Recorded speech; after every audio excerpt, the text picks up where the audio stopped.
Good evening. This is Hannah Patton-Elliott with my teaching demonstration presentation for the genre of biography.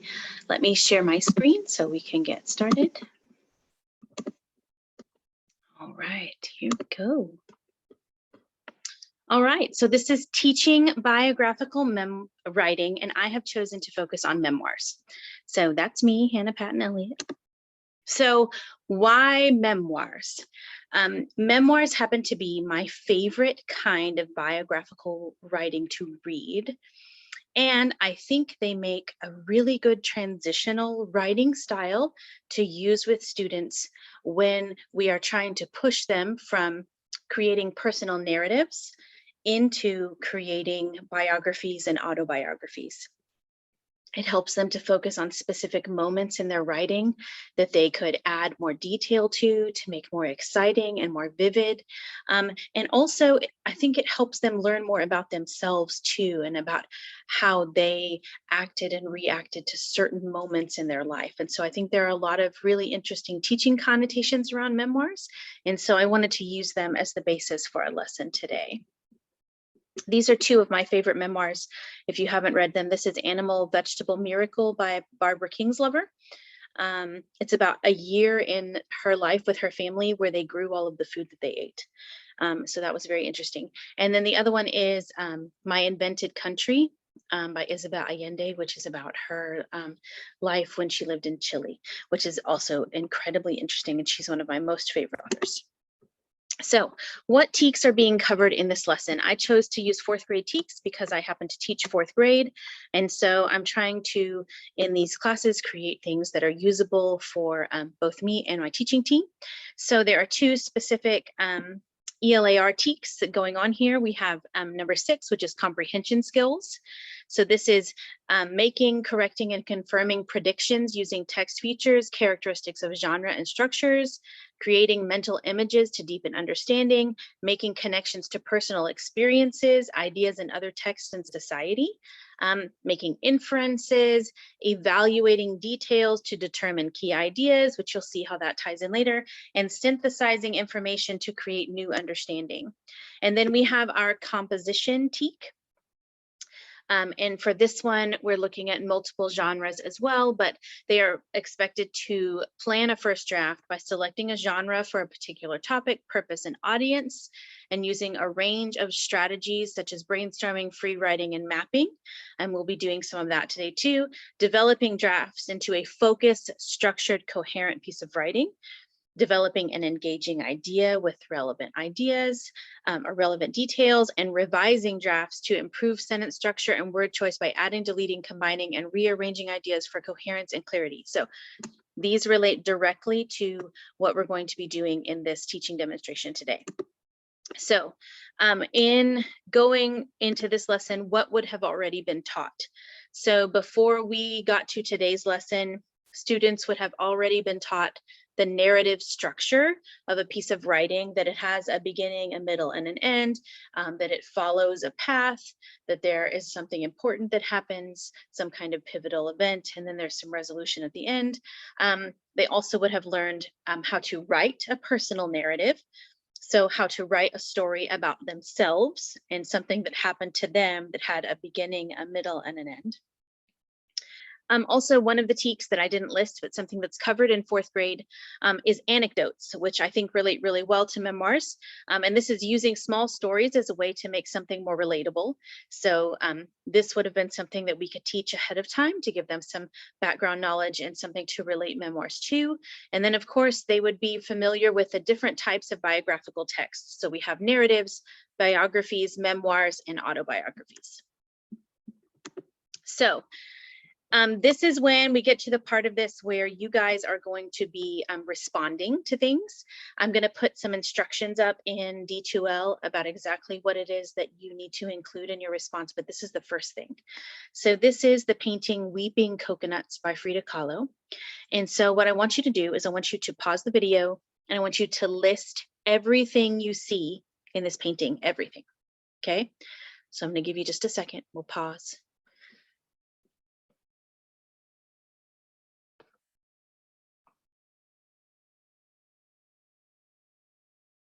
Okay, So hopefully you've unpaused now, we've moved forward, and you have your little short list of all the things that were in the painting. So there were lots of things in the painting, but the focus of the painting was pretty easy to see for me. And this is where I would talk with my students about what they found, what they focused on that was interesting about the painting too. But the focus was on the coconuts. And so I have cited and linked in an article about this painting from Frida Kahlo. And Frida Kahlo, if you don't know, was a portrait artist for most of her career. She painted self-portraits, and that's what she's really famous for. But as she got toward the end of her life, she had a lot of medical issues, and she was ill and in pain much of the time, and she wasn't capable of the amount of work and detail that went into a large scale self-portrait anymore. And so she started painting these still life portraits of fruit, and specifically these coconuts were the focus. And so in looking at the genre of memoirs, I would relate to my students that a memoir is like the painting. There are many different things in the painting that we could focus on. We could focus on the melon, we could focus on the flag, we could focus on what looks like a red and a green apple in the background. There are many different things that we could focus on, but what draws our attention are the coconuts. And a memoir is a specific kind of writing that draws your attention to a very specific moment in time. It's not the whole entire story. It's not the whole entire painting. It's a very specific piece of the story. So that information is there if anyone is interested in reading more about that. So let's get started with the story. This would be how I hook my learners into learning about a new kind of writing. I really love using mentor texts, especially for writing and even for grammar. So I was super excited to not only find Memoirs of a Hamster. I had already read Memoirs of a Goldfish, but I hadn't read this one yet. But also it's read by Mr. D, which I'm sure some of you are familiar with. He is a former teacher who is now a comedian. And so I am going to put it specifically on where he's reading the story. And we are going to just listen to the story, Memoirs of a Goldfish by Demonstration-Hanna. Right. Let's get to right about... Memoirs of a Hamster by Evan Gilligan and illustration by Tim Bauer. Let's get into it, shall we? I like him. I have a bowl of seeds, a cozy pile of wood shavings, and room to run. I have the luckiest answer in the world. Answer right. Thank you. I was just telling myself, Theodore, you got it made with my exercise wheel run. I like to work out. It's the best bottle around.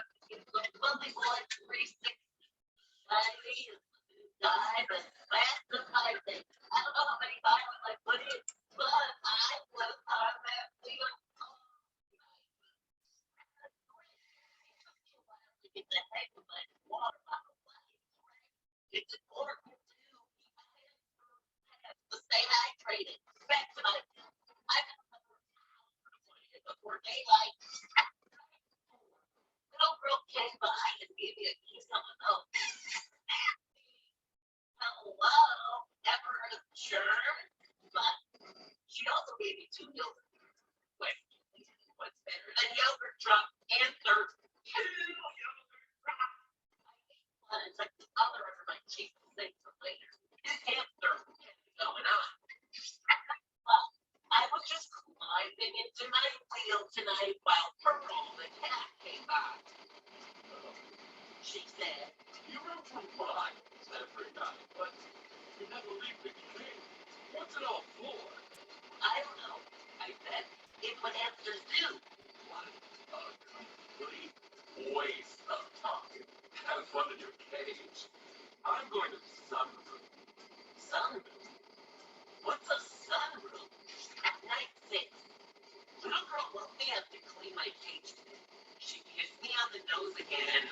Bar. She's not that off. But why did she carry me around? I'm real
watch out for Hoover.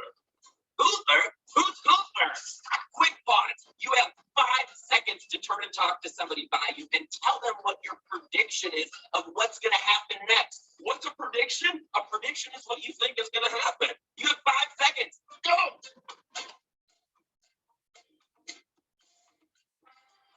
Okay, that's enough. That's enough. Back to the story. Night 8. I didn't sleep a wink. Little girl came by and kissed me on the nose. Yeah. And then I had a terrible workout. I just couldn't focus. How could I concentrate knowing what I know? It meant a whole staircase of sunflower seeds in the sunroom. Don't I deserve to be in the sunroom? But the dog came by to get my cage a sniff, and I said, Bob, do you like the sunroom? Big goofy buck said, I love this sunroom. It's so sunny. And he trotted away. Night 9. No workout tonight. I spent the whole evening putting together a plan. I went over every square inch of my cage, and I think I got it figured out. Operation Tasty Treat is set for tomorrow night. Hello, staircase. Hello, sunroof. Night 10. Good old Seymour is one smart hamster. My escape went like clockwork. I moved the seat dish, then I was able to muscle the fuzzy boy to the front of the cage. I had a little trouble climbing the outside of the wheel. It kept spinning and I wasn't going anywhere. But sweet Pearl suggested that I jam a sunflower seed at the side of the wheel, and it worked. After that, it was easy. I shooed up the wheel and popped the lid right off. Question, who's going to eat every yogurt drop in the sunroom? Answer, me. Night 11. Note to self. Are big, fat liars. I put this from under the sofa. One wrong move and the staircase is not made of sunflower seeds. It's just carpet. It tastes like sweater. And the sunroom is nice, but there wasn't a yogurt drop in sight. And when I heard Pearl, the big fat liar, say, hello, Seymour, I knew that something was going on. She looked really hungry. But all of that time on the wheel paid off. I raced past her and squeezed out of the sunroom just in time. I made it here, but now what? Pearl keeps clawing under the sofa. A big fat liar. I'll probably never see my cage again. Question, who's in trouble? Answer, me. Night 12. I'll never make it back here alive. I can see Pearl pacing back and forth. She says she's looking up recipes. I tore a tag off the bottom of the sofa.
14.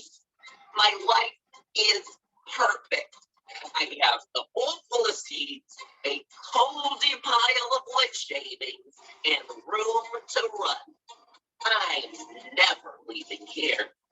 Question: who's the luckiest hamster in the world? Answer: me. All right, so that is the book that I would use as my mentor text. I like that he paused and had to make a prediction.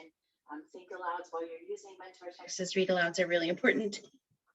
And so what I would do next after listening to the story, I would go, no, we already did that. We already did this. Thank you. Moving on. There we are.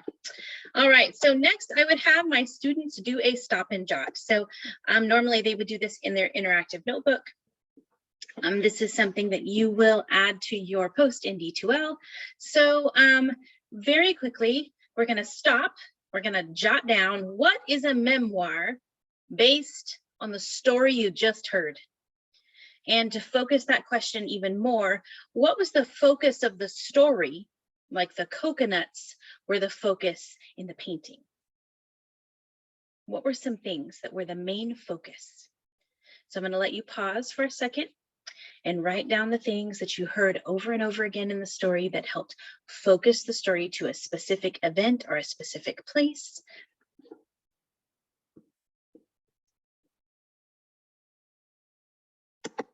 And now I am going to model a stop and jot. So let's see here, exit full screen. Exit slideshow. There we are. Okay. So as he was reading, I was writing down in my notebook the things that I heard over and over and over again, and you can see my check marks. Those are every time I heard those specific things repeated. So while Seymour's cage was in a house with, I'm assuming, parents and multiple children, really the focus of the memoir was about specific things that he had and specific locations in the house. So these are the things that I heard over and over and over again that were the focus of the story, just like the coconuts were the focus of the painting. So I heard exercise wheel.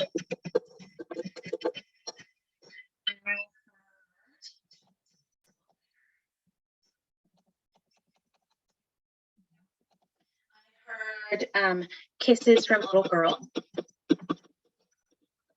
A little girl's name because it's not important, right? So that's an example of a detail being left out that would be part of a larger story. But the details for that part aren't important because we're focusing on something very specific, like yogurt drops. How many times did he talk about yogurt drops? Those were an important part of his memoir.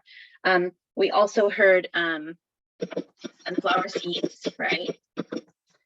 And then the specific places that were talked about in the story were the sunroom and his cage, right? Those were the two main areas in the whole entire house that were talked about. Now, we all know there are many different places in a house, but the focus of this memoir was on those specific areas. So a memoir focuses a larger story on a specific place or event that happens to someone, or in this case, to a hamster.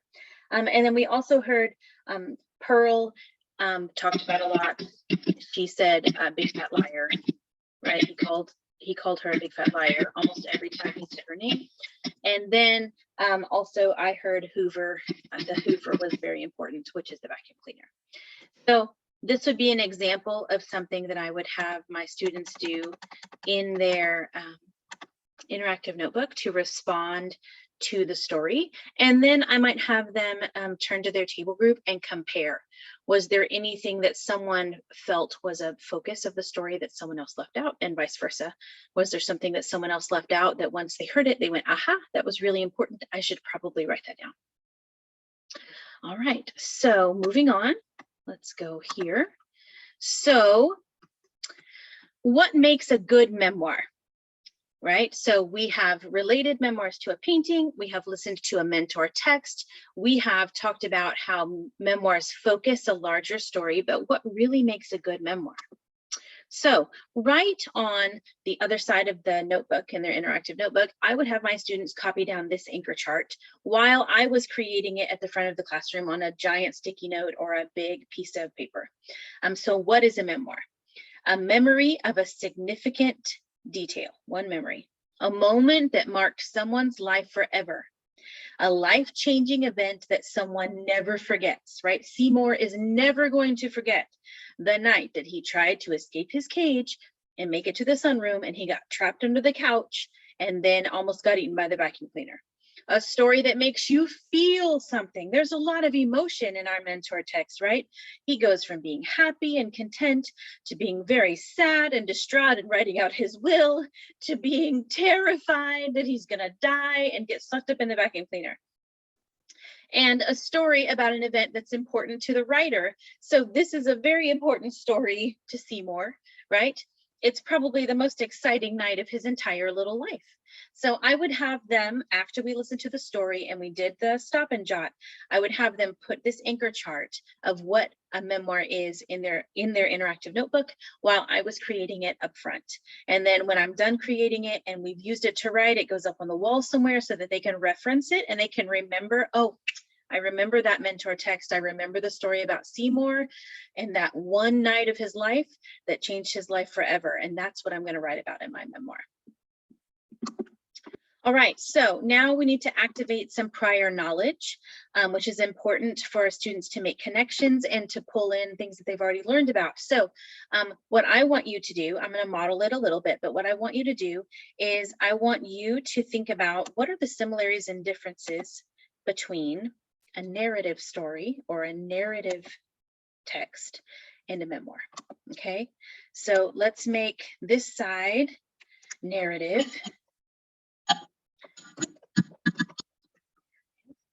and make this side memoir. So I would start, just kind of kick it off for my class so that they had something to go on. So a narrative is, let's see, we could say what was the same first. So they both have a beginning, middle, and end, right? Maybe they have the same point of view. I could write POV. They're both first person because they're told by the writer. So what makes a memoir different than a narrative? One event in the writer's life, right? And a narrative might be that it covers many events in one story from the writer's life.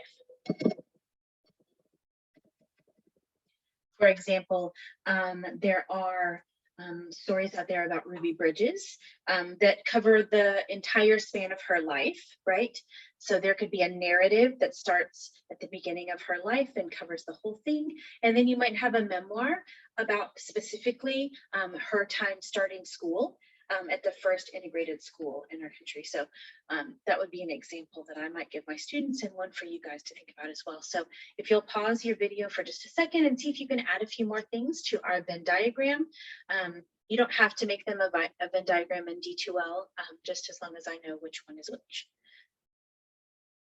What is the same and what is different between a narrative and a memoir?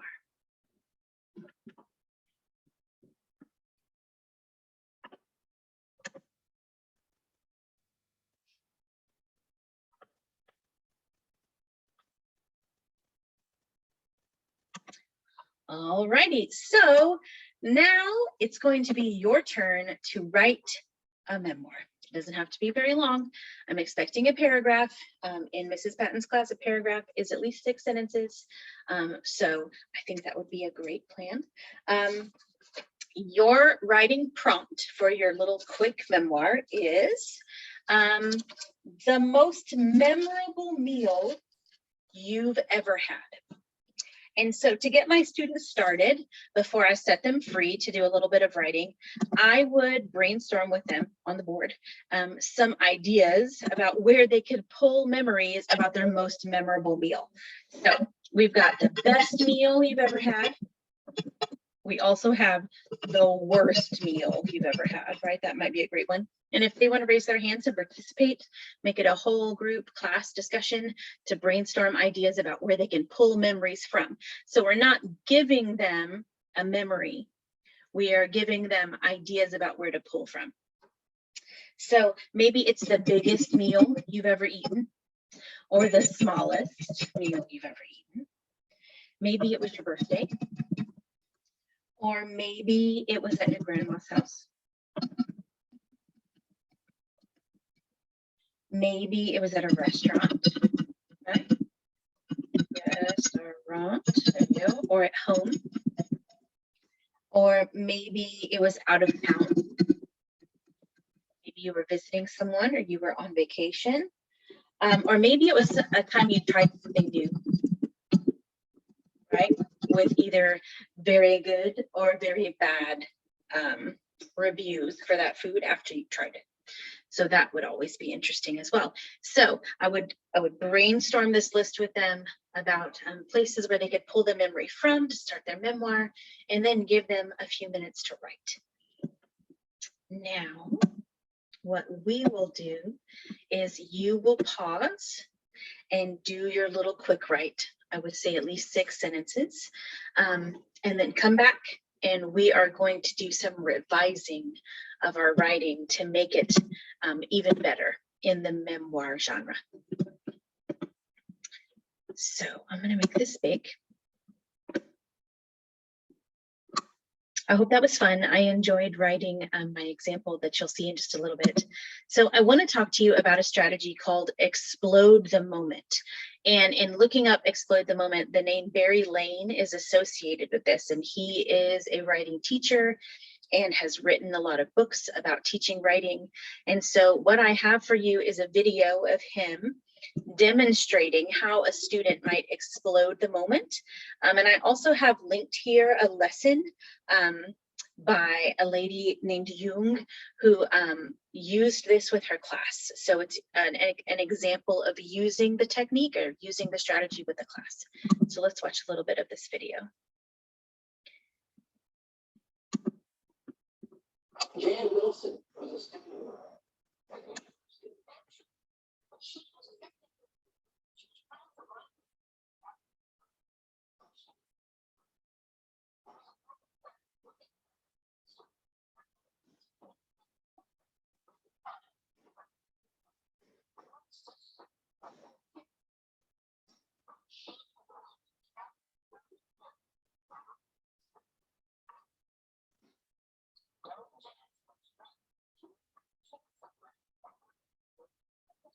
And it was a total mess everywhere. And she went back.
So we'll stop there. That's a pretty good example of exploding the moment. So we took, I poured some milk over my sister's head and we turned it into this incredibly detailed sensory experience about what was happening in that moment. So that is exactly what I'm going to ask you all to do. I want you to explode your moment. I want you to go back to your paragraph about your most memorable meal, and I want you to focus on one moment. I want you to draw an arrow up to it. And I want you to start a new writing where you think about one moment during your most memorable meal, like it's happening in slow motion in a movie. What do you see? What do you hear? What do you feel? What do you smell? What are you touching as you eat and experience that meal? What's going on? So I want you to pause the video for just a minute and go explode your moment and then come back.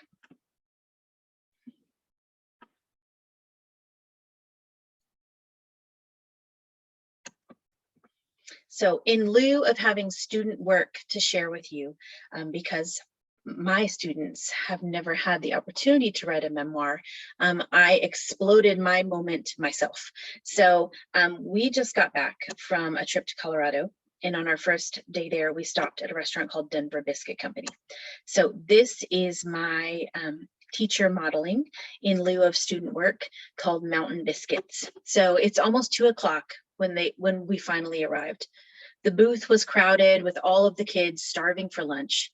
The plate arrived stacked high with biscuity gravy goodness. I scrambled to find a fork while the sounds of the busy restaurant faded away. The mountains outside the window moved in close as I took my first, most perfect bite. Fluffy biscuit, crispy bacon, perfectly fried chicken, and sawmill gravy. It was so unexpectedly delicious that I looked over at my husband to make sure I was still on earth. I couldn't even take another bite until I gave him one to be sure he could share this moment with me. His eyes got big and his head tipped back as he enjoyed the bite as much as I did. At just that moment, the waitress walked up and said, "The coffee is fresh and unlimited. Just go grab a cup." "Any cup?" my husband asked. "Any cup," she reassured. We both looked at each other and said, maybe we should move to Colorado. So that is my moment. All right, so let's move on. All right, so that would have been the writing activity that I would have done with students, but I also pushed it a little bit further and I found an interesting memoir related activity that I thought could have some really fun cross-content station connections. So this is called a 6-word memoir. And the procedure itself is pretty basic, but I did link a lesson in which the procedure that I have here is described. Using only 6 words. Focus in on the most important details of what you're writing about to tell its story. Using our writing prompt for this lesson, we could read over our passages about our most memorable meals. We could choose 6 words that are the heart of our story. So for me, my example might be unexpected deliciousness, mountainous biscuit gravy delight. Then I would create a single Google slide or PowerPoint slide with a background image that adds imagery to the 6-word memoir. So I did just that. This would be my example of my 6-word memoir. We've got the mountains leaning in close, like it said in my other story, and the words there with some imagery behind them. So I have another example of 6-word memoirs, just so you get a better idea. This is a class that in 2011 compiled a video of their 6-word memoirs. And I just wanted you to watch a little bit of it so you get some other examples of the 6-word memoirs.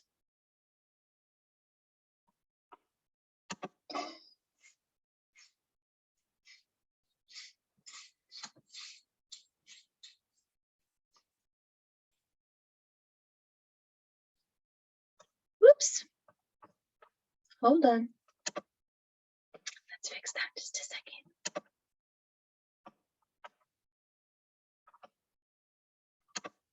One moment.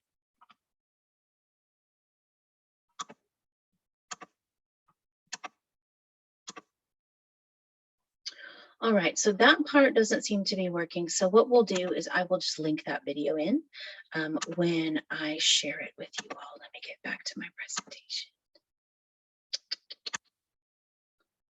Here we go. All right, so I will link that so you all can see it. It's just some other examples of 6-word memoirs with the image behind them that students created themselves. So how could this be used in other subjects? In math, a 6-word memoir might be about how they chose to solve a word problem. So I know for me, writing about how I do math helps me to cement the learning in my brain. So maybe in their interactive journal, after they have solved a word problem and written out how they solved it, maybe they take that paragraph about how they solved it and they distill it down into a 6-word memoir about how they solved the problem. In science, they might write a 6-word memoir of how people felt after a significant scientific breakthrough. Maybe you talk about how the scientists felt when the Mars rover finally landed on Mars. In social studies, you could write a 6-word memoir from the perspective of a child during the railroad boom. So one of our TEKs for social studies for 4th grade is learning about the railroad boom in Texas and how it affected people in our state. And then for social emotional learning, maybe they could write a 6-word memoir about how they feel after their first day of school, or after a field trip, or after a significant holiday coming back. Maybe they write about it after their winter break, coming back to school. Write a 6-word memoir about how you feel being at school today. So now that we've talked about all of that, let's talk about why the genre of biographical reading and writing is important. So this article is called The Impact of Biography-Based Values Education on 4th Grade. And this is actually from Siirt University in Turkey. They did a very interesting study in which they had a control and a group of kids that were 4th graders that were exposed to tolerance-based biographies. They were read these stories, they interacted with them, they responded to them with writing. And it was very interesting because they interviewed the teachers, the parents, and the students of the kids that were exposed to all of these tolerance-related biographies. So their definition of tolerance was that it demonstrated tolerance of people that were different than them, that they showed respect, that they were peaceful, that they were flexible in their thinking. And the parents, the students, and the teachers, all of them said that because the students were exposed to these stories as part of their social emotional learning in the classroom, they were able to problem solve on their own without teacher interference better. They were more patient in the classroom. They were more accepting and understanding of people that weren't from their country, that were different than them, than they were before they were exposed to these biographies and this biographical writing experience. And one parent even said that the negative self-talk that their child had displayed was almost gone. That when they spoke about themselves, they spoke about themselves more positively after this experience. So biography is a literary genre that examines individuals that are famous with their life and acts based on documents. And so it says, as a genre, it allows both the processing and narrating of upbringings, experiences, social activities, feelings, thoughts, and works of people that have had crucial roles in development and change in various fields in society. So biography, in terms of educational science, can be described as an examination and regulation of historical issues for educational purposes. So when we focus on how people throughout history have thought and acted and responded to what's going on around them, we can positively affect how our students deal with issues in the classroom as well. Not only when they read about biographies, but when they write about themselves too, and they start to frame their own thoughts and actions through the history of their life. So this next article that I found was from the Yale Initiative. This is the Yale New Haven Teacher Institute at Yale University. And this specific teacher named Lisa Christensen talks about her reasoning and background for designing biography-based social studies lessons. And so she says, integrating language arts with all subjects is essential to my students' success, including history and social studies. This is especially true for struggling learners who are reading and writing below grade level.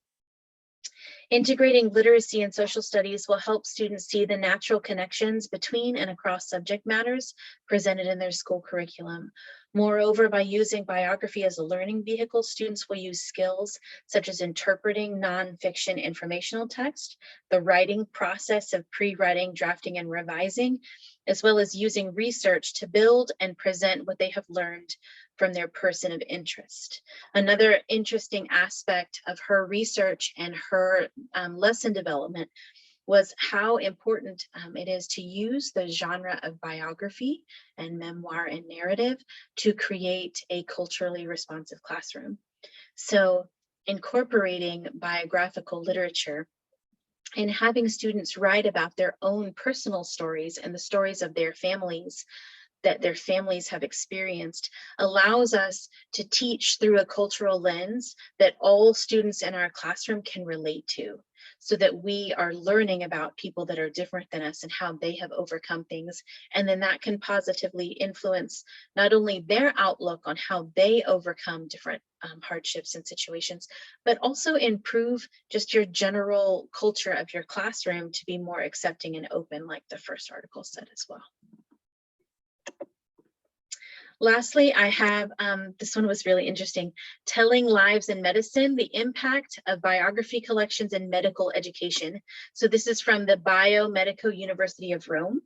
They have found that in exposing their medical students to biographies of famous doctors, explorers, discoverers, and unnamed medical students, and allowing them an opportunity to respond to those biographies helps them to remember the humanness of what they do, that the humanity of the profession, of being in the medical profession, is just as important as the academic learning. And so holding a biography collection is not enough. It has to be linked to the university's life. So they're putting them throughout the academic programs and the medical curriculum at the university in Rome. And in order to pass their exams, they even have to read and discuss the biography of particular medical and healthcare figures. It's beneficial for the professional formation of medical students. Biographies, especially when integrated into academic programs, can foster conversation around issues such as the social responsibility of medical providers, the importance of a moral and scientific integrity, the ethical implications of the professional practice of medicine, as well as an interest in the humanities. So the genre of biography has so many STEM opportunities related to it as well, that when kids read narratives and biographies and memoirs and autobiographies of famous scientists who've made discoveries, of other inventors, it really allows them to see the possibilities, not only in their own life, but in their own writing. So they're able to mimic and recreate the experiences of these people that they read about in their own writing during writing workshop. And then from our textbook, I really loved this quote.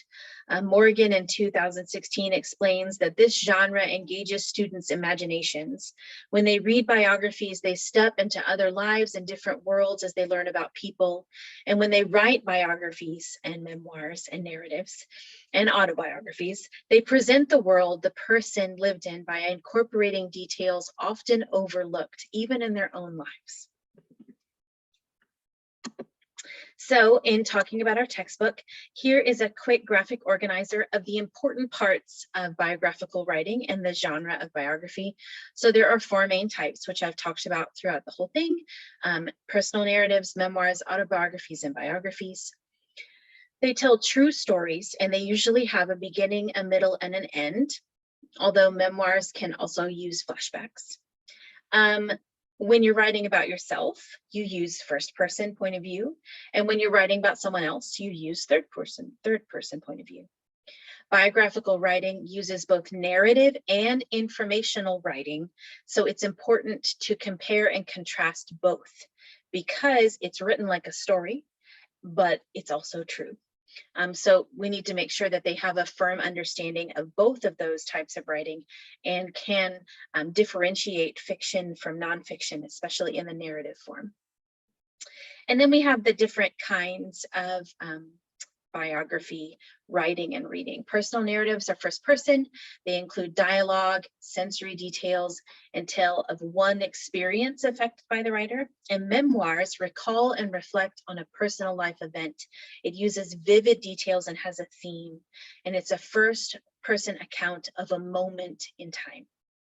Autobiographies are more complete than memoirs. They usually span a person's entire life. They're told in first person point of view, and they usually seek to understand personality, and they can have many forms. Biographies are factual stories of a life written by someone else. They are accurate and authentic. They are research-based, using primary and secondary sources. And then our textbook talks about what's called a biographical sketch, which is a short factual account of a life that's usually just 1 to 2 pages long, written by someone else, and it highlights one aspect of their life. So maybe it's just their accomplishments, or maybe it's their character, but it's more focused on one aspect, but it's still research-based, like a biography. All right, so I had a few resources to show you all. These are memoirs that you could use in your classroom. These are just links that I found. These were some really good books. I would think more for middle school and high school. Some of them have pretty heavy themes. I'm not going to go through all of them, but there were a few. So Jack Gantos, who is a wonderful children's writer or upper elementary, middle school writer.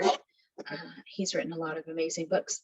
There is also Soul Surfer by Bethany Hamilton. Let's see. Walter Dean Myers, who is the focus of a book that we read in my classroom called Love That Dog. And so this would be a really interesting one for my own students to look at next year. And then there was one by this one, Knucklehead, by John Skietska, who's the man that wrote The Stinky Cheese Man, which is one of my favorite fractured fairy tales. So just some general memoirs that might be good for middle school and high school. And then this is a list from Epic, which you can have a paid account with Epic, or you can have a free one, and you don't quite get as much access. Sometimes your school has one, so you might check with your school or your kids' school if you have children to see if they have access to Epic through their school. So this one has memoirs of a hamster, and then of a goldfish, of a parrot, how to write a memoir, memoirs of an elf, and then it also had this really cool one called Codename Pauline, memoirs of a World War II special agent. So I really loved that there was that one too. So there are a few books that could be read out loud, or they could read online for elementary school students as well. So I want to leave you with a quote. This is from Isabel Allende to launch us from the lesson. And that quote is, "You are the storyteller of your own life, and you can create your own legend or not." So as we teach our students to write in the biographical genre, we need them to remember that they are in charge of the story, because most of the story is about them, and they can become legendary with their writing or not. So the last thing that I'd like for you to do in D2L is to write your own 6-word memoir for this lesson that we just did. What are the 6 key words or most important things that you took from this lesson? A 6-word memoir of your experience with this lesson. I hope you enjoyed it. Thank you so much.